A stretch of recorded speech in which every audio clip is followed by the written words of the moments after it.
बताओ आपका अकेला चंद्रशेखर राजस्व सैकड़ों में भारी है या नहीं, बताओ। और ये काम आपने केंद्र में तो कर दिया, दिल्ली में तो कर दिया, लेकिन उत्तर प्रदेश में ये काम अभी अधूरा। जब तक उत्तर प्रदेश में मेरे जैसे लोग विधानसभा लखनऊ में जाके और सरकार की आंखों में आंखें डाल के आपके अधिकारों के लिए संघर्ष नहीं करेंगे, आपके अधिकारों में जो डाका पड़ रहा है उस डाके को खत्म करने का काम नहीं करेंगे, आपके क्षेत्र की समस्याओं के लिए आवाज उठाने का काम नहीं करेंगे, तब तक मुझे नहीं लगता कि गाजियाबाद में कोई बदलाव हो सकता है। सब लोगों की निगाहें अगर किसी की तरफ है तो वो नीले पट्टे वालों की तरफ। अगर आज पूरा देश किसी की तरफ देख रहा है तो नीले पट्टे वालों की तरफ देख रहा है, ये नीले पट्टे वाले अब क्या करेंगे। लेकिन मैं भी ये मानता हूँ कि जब ये नीले पट्टे वाले संकल्प लेकर किसी और निकलते हैं तो फिर रास्ते खुद बन जाते हैं। कहते हैं ना कि संघर्षों के साय में खरगोश जवानी पड़ती है और इतिहास में डूब जाता है जिसोर जवानी चलती है।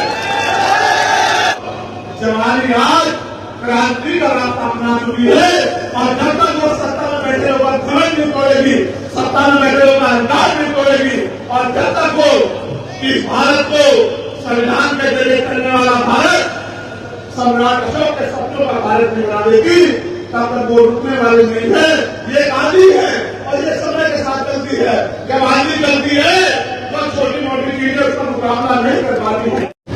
अब क्योंकि लिस्टें तो मेरे पास बड़ी लंबी है, जो हापुड़ से शामिल होने वालों की लिस्ट आई है, मैं उनसे व्यक्तिगत मिलकर जो है अभी उनको ज्वाइन कराऊंगा। तो एक बहुत बड़ी लिस्ट है, अगर मैं उस लिस्ट को पढ़ता रहा इसमें 50 तो प्रधान है, बीडीसी है, जिला पंचायत है, तो कई घंटे चले जाएंगे।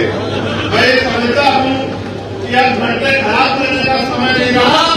आप एक मिनट अपने सेकंड को जिम्मेदारी से अपने भरोसे उस काम करके और बहुजन समाज को इकट्ठा करके ताकत बनाने का समय आ गया है।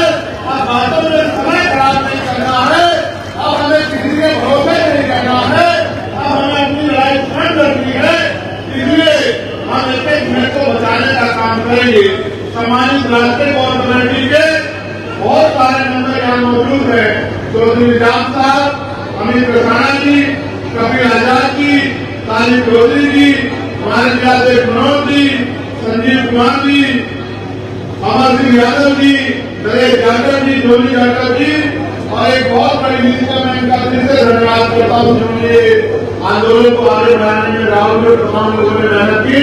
अब हम काम की बात करते हैं। करनी चाहिए काम की बात बताओ, करनी चाहिए। तो गाजियाबाद के मेरे साथियों सुनो, ये गाजियाबाद हमारी राजधानी है, ये गाजियाबाद मेरा दूसरा घर है। मैंने बहुत कठिनाइयों का समय यहाँ गुजारा है। यहाँ के बहुत सारे सीनियर लोग जानते हैं कि जब पूरे उत्तर प्रदेश की पुलिस मेरे पीछे पड़ी थी तो ये गाजियाबाद के लोगों ने मेरा हाथ पकड़ के मुझे चलने की ताकत दी थी। गाजियाबाद को ऐसी बहुत सी बातें हैं कि पुलिस पीछे हम लोग आगे और जमीन पे लेके हमने अपने भाइयों के बीच में यहाँ बहुत सारा समय जो है गुजारने का काम किया है। मैं इस मिट्टी को कभी भूल नहीं सकता हूँ। ये बहादुरों की मिट्टी है, ये बहादुरों का क्षेत्र है, ये बहादुरों का ताकतवर लोगों का लोगों का क्षेत्र है। मैं इसकी ताकत को जानता हूँ। हमारे साथ मेरे पीछे रिटायर्ड सीओ हमारे बड़े सम्मानित नेता कल्याण सिंह जी बैठे हैं, मैं उनका भी धन्यवाद करता हूँ।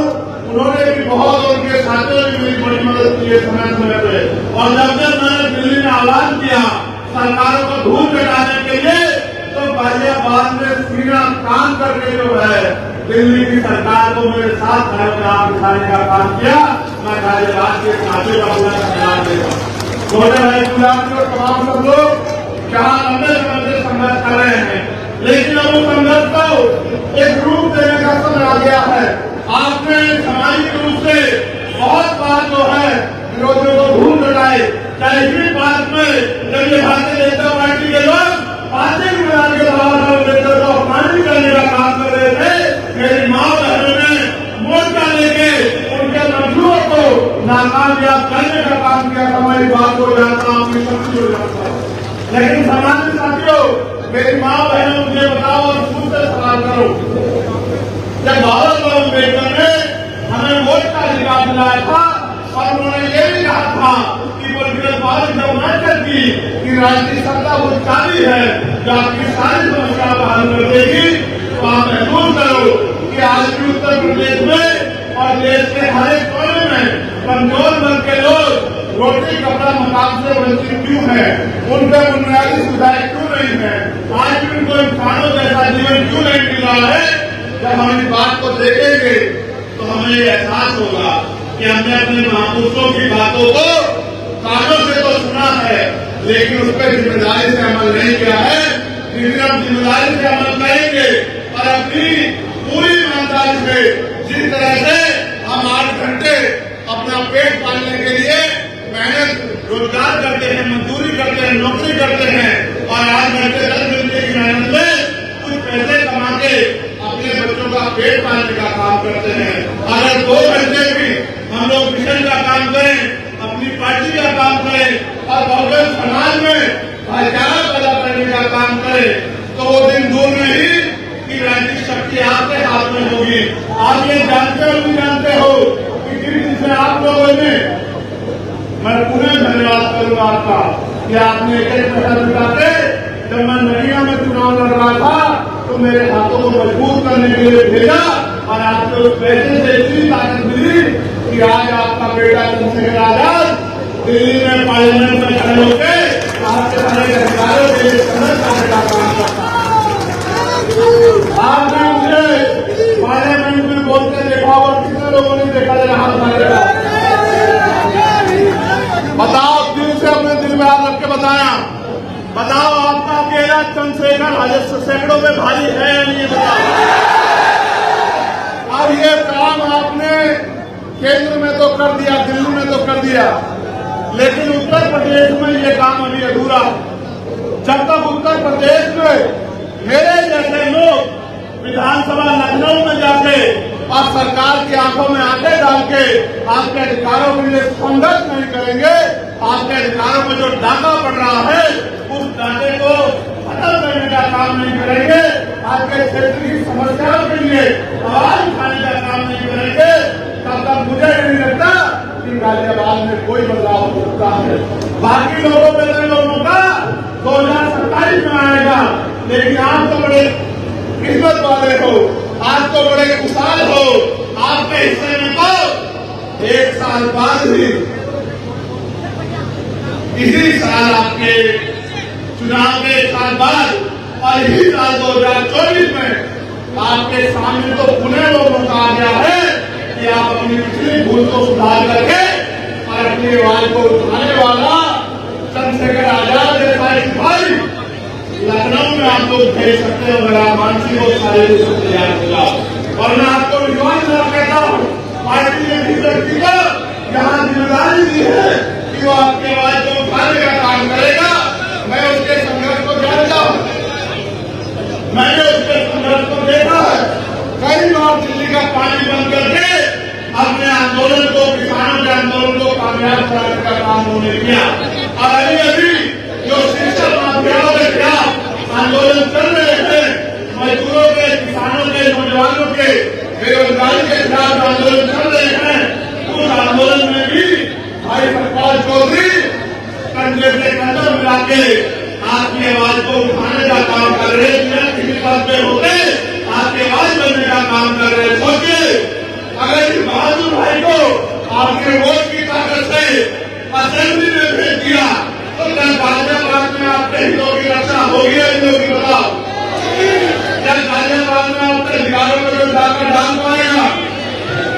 सरकार के सारे राज सांसद एक तरफ और आपका अकेला सतपाल चौधरी एक तरफ। याद रखना मेरी बात, सरकार के गुंडों के घर कुंडे का बंद कर दिए, तब आप एक दूसरे सवाल करना कि भाई आपने जो कहा वो गलत काम किया।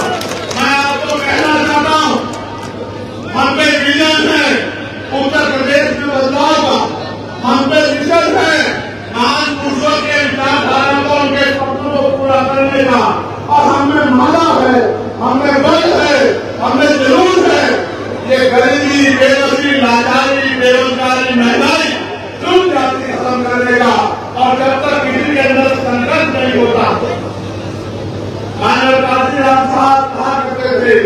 कि तमन्ना अगर सच्ची हो तो रास्ते हजार होते हैं, तमन्ना अगर झूठी हो तो बहाने हजार होते हैं।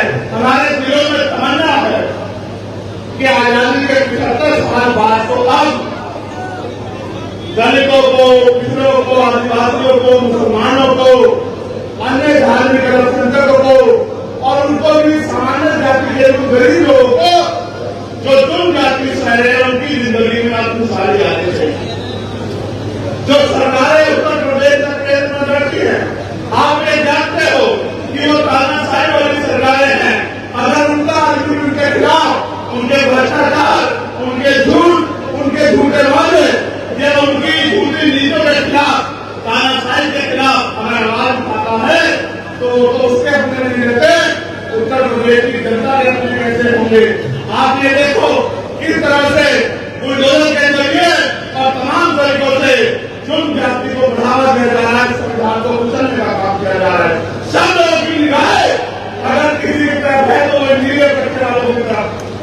अगर आज पूरा देश किसी की तरफ देख रहा है तो नीले पट्टे वालों की तरफ देख रहा है कि ये नीले पट्टे वाले आप क्या करेंगे। लेकिन मैं भी ये मानता हूं कि जब ये नीले पट्टे वाले संकल्प लेके किसी और निकलते हैं तो फिर रास्ते खुद बन जाते हैं। कहते हैं ना कि संघर्षों के साय में खरगोश जवानी पड़ती है और इतिहास में डूब जाता है जिदौर जवानी चलती है। और जवानी किसकी तरफ है ये बताना मुझे नहीं पड़े। जवानी चाहे वो गाजियाबाद की हो या जवानी चाहे सिद्धार्थ नगर नेपाल बॉर्डर की हो या जवानी दिल्ली में बैठे नौजवानों की हो, जवानी आज क्रांति का रास्ता अपना चुकी है। और जब तक वो सत्ता में बैठे लोगों का घमंड नहीं तोड़ेगी, सत्ता में बैठे लोगों का अहंकार नहीं तोड़ेगी, और जब तक वो इस भारत को संविधान के जरिए चलने वाला भारत सम्राट अशोक के सपनों का भारत नहीं बना देगी, तब तक वो रुकने वाले नहीं है। ये आंधी है और ये समय के साथ चलती है। जब आंधी चलती है तो छोटी मोटी चीजें उसका मुकाबला नहीं कर पाती है। आप याद रखो मेरी बात को, आपने समय समय पे देश के संविधान की रक्षा की है, गरीबों को मिलने वाले आरक्षण की रक्षा की है, समय समय पे देश के लोकतंत्र की रक्षा की है। लेकिन सबकी रक्षा करने वाले मेरे बहुजन समाज के लोगों अब अपनी रक्षा के बारे में नहीं सोचो। ये सही है कि बाबा साहब अम्बेडकर ने कहा था कि हम प्रथम वर्ग के भारतीय हैं, लेकिन भारतीय होने का गौरव तो हमारे लिए है और हमें इस बात का गर्व भी है। लेकिन जब तक भारत में गरीबों, किसानों, मजदूरों, नौजवानों, महिलाओं को सम्मान का जीवन नहीं मिलेगा, तब तक भी भारत के गौरव के साथ बातों बातों में नारे लगाते खड़े रहना कोई अच्छी बात नहीं है। ये आपके हाथ में है कि आपका भविष्य कैसा होगा, ये आपके हाथ में है कि आपको रोजगार मिलेगा नहीं मिलेगा, ये आपके हाथ में है कि बहन बेटियों पर होने वाला कोई फल होगा नहीं होगा, ये आपके हाथ में। मेरी बहन यहाँ खड़ी है, मैंने उनको संघर्ष करते देखा। मैं उनको याद दिलाना चाहता हूँ कि जब वो लोग संघर्ष कर रहे थे, उनकी टीम रात भर जाके गरीबों के बच्चों के लिए स्कूलों में कम फीस में व्यवस्था हो रही थी, जिसके लिए संघर्ष कर रहे थे। तो मैं दिल्ली में खड़े होकर उनकी मांग को मजबूत कर रहा था कि भाई ये समझो कि इसका हथियार है कि हथियार को अगर आपने बाजारीकरण कर दिया, बाजार में करा दिया, तो गरीब का बच्चा अच्छी शिक्षा प्राप्त नहीं कर पाएगा। और जब गरीब का बच्चा अच्छी शिक्षा प्राप्त नहीं कर पाएगा तो 200-400 रुपए की मजदूरी करके या 5-7-8 हजार रुपए की नौकरी करके वो अपने घरों के हालात नहीं बदल सकता है। वो अपने टूटे हुए घर को भाई बचाने की ये भी करता है। वो कभी अपनी मां को हवाई जहाज पर सफर नहीं करा सकता है, तो कभी अपनी बहन को ऐसी वाली ट्रेन में नहीं हो सकता है। प्रधानमंत्री को दिल्ली में बैठे नारे देते हैं कि चप्पल वाला हवाई जहाज का सफर करेगा। मैं आपको सच बताता हूँ कि चप्पल वाले को 2 टाइम अच्छी रोटी भी मिल जाए सम्मान की, ये भी उत्तर प्रदेश में और देश में मुश्किल हो चुका है। इसके बारे में मांग करेगी।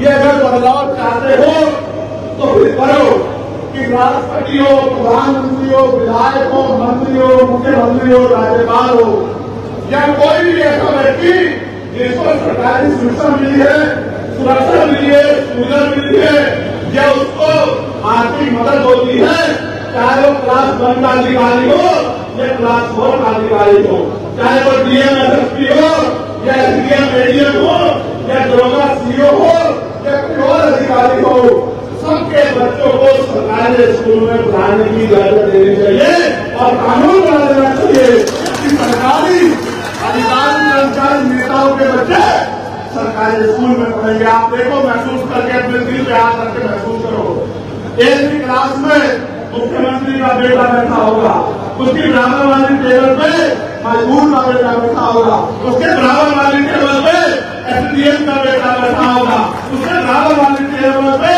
कुर्सी पे डीएम का बेटा बैठा होगा, उसके बराबर वाली कुर्सी पे एसएसपी का बेटा बैठा होगा और उसके बराबर वाली कुर्सी पे टीका नागर भाई मेरे जैसे किसान का बेटा बैठा होगा, मजदूर का बेटा बैठा होगा। तो अगर वो हमारी परवाह नहीं करेंगे तो अपने बच्चों की परवाह को करेंगे। ये जो बड़े बड़े प्राइवेट सेक्टर में स्कूल बनाने का कर दिए, गरीब लोग इसके सामने लोग जा सकते हैं, लेकिन खुद को अपने बच्चों को स्कूलों में अंदर नहीं पहुंचा सकते, उनकी क्लास तक अपने बच्चों को नहीं उठा सकते। जब ये इतनी बड़ी फाइल पैदा हो जाएगी तो गरीब का बच्चा कैसे जो है इन अमीरों के बड़े बड़े स्कूलों का मुकाबला करेगा।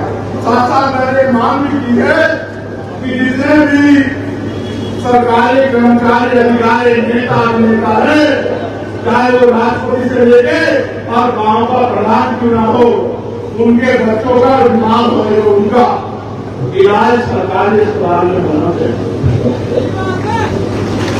इसलिए हो गया भारत में आपके बात को याद रखना, उस दिन सरकारी अस्पतालों में डॉक्टर भी मिलेगा, सारे टेस्ट भी नहीं होंगे, बढ़िया से बढ़िया दवाइयां भी वहां मिलेंगी और साफ सफाई भी ऐसी अच्छी होगी कि आपको सरकारी हॉस्पिटल और 5 स्टार होटल में फर्क महसूस नहीं होगा।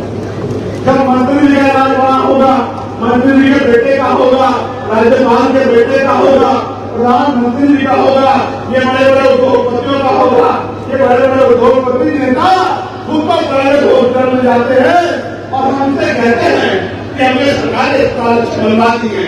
अगर इतने अच्छे बनवाए हैं तो पहले अपना इलाज कराओ, फिर गरीबों को ये हमारे लिए अच्छा बनाया। मैं आपको कहता हूँ, आप देश भ्रष्टाचार की भेंट कर रहा है और पूरे देश में कमजोरों, किसानों, गरीबों की निगाह आपकी तरफ। और अगर वास्तविकता में आप उससे प्यार करते हैं, वास्तविकता में आप भारतीय संविधान से प्यार करते हैं और वास्तविकता में आप भारत अम्बेडकर के सपनों को पूरा करना चाहते हैं, वास्तविकता में आप अपनी वोट की ताकत बनाना चाहते हैं, फिर वो दिन दूर नहीं है। अगले 3 से 4 महीने में वो चुनाव उत्तर प्रदेश की 10 सीटों में होंगे। टोटल सीटें 403 हैं, लेकिन चुनाव 10 सीटों में चुनाव होंगे और पूरे प्रदेश की निगाह इन 10 सीटों पे होगी। जहां कुछ लोग चंद्रशेखर आजाद को हराने के लिए लड़ेंगे, वही आजाद समाज पार्टी उत्तर प्रदेश में नया विकल्प बनाने के लिए लड़ेगी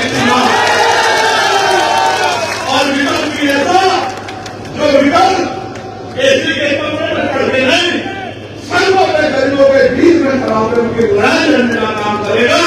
ऐसे नेता का निर्माण होगा जिनके लिए अपना अधिकार में होगा और समाज हित, क्षेत्र हित, प्रदेश हित होगा। जब ऐसी विचारधारा के लोग आगे बढ़ेंगे तभी प्रदेश में परिवर्तन होगा।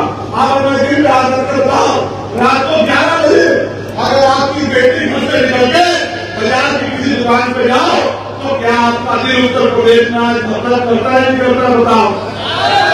क्या आपको भय लगता नहीं लगता बताओ?